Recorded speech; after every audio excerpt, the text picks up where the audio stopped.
അദാനിയോ അംബാനിയോ ഈ രീതിയിൽ പണം കൊണ്ടുപോയി BJPക്ക് കൊടുക്കുമെന്ന് ആരും വിചാരിച്ചിട്ടില്ല, ഞാനും വിചാരിക്കുന്നില്ല. അങ്ങനെയുള്ള കാര്യങ്ങളൊന്നും അദാനി അംബാനി ചെയ്തില്ലെന്ന് മാത്രമല്ല, അദാനിക്കും അംബാനിക്കും അങ്ങോട്ടേക്ക് കൊടുക്കേണ്ട കാര്യമില്ല. BJPയെ സംബന്ധിച്ചിടത്തോളം ഭരിക്കുന്ന ഒരു പാർട്ടി എന്ന നിലയ്ക്ക് അവർ ഒരുപാട് ഇലക്ഷനുകളെ നേരിടുന്ന പാർട്ടിയാണ്. അവർക്ക് പണം പാർക്ക് ചെയ്യേണ്ടതുണ്ട്. അത് BJP മാത്രമല്ല, കോൺഗ്രസ് ആണെങ്കിലും അംബാനിയിൽ നിന്നൊക്കെ പണം ഇങ്ങോട്ട് വാങ്ങിക്കുകയോ അദാനിൽ നിന്നൊക്കെ പണം ഇങ്ങനെ വാങ്ങിച്ച് കൃത്യമായി അടുക്കി പിന്നെ അവരുടെ ബാങ്ക് അക്കൗണ്ടിൽ നിക്ഷേപിക്കുകയോ അല്ലെങ്കിൽ അവരുടെ ഓഫീസിൽ സൂക്ഷിക്കുകയല്ലോ ചെയ്യുക.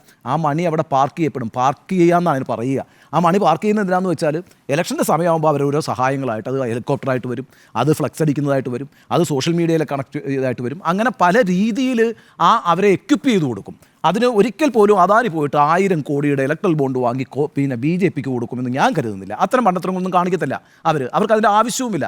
അപ്പോൾ ഈ പറയുന്ന അദാനിയും അംബാനിയും ഒന്നും കൊടുക്കാത്തതുകൊണ്ട് ഈ കരങ്ങൾ ശുദ്ധമാണ്, അങ്ങനെയൊന്നുമില്ല.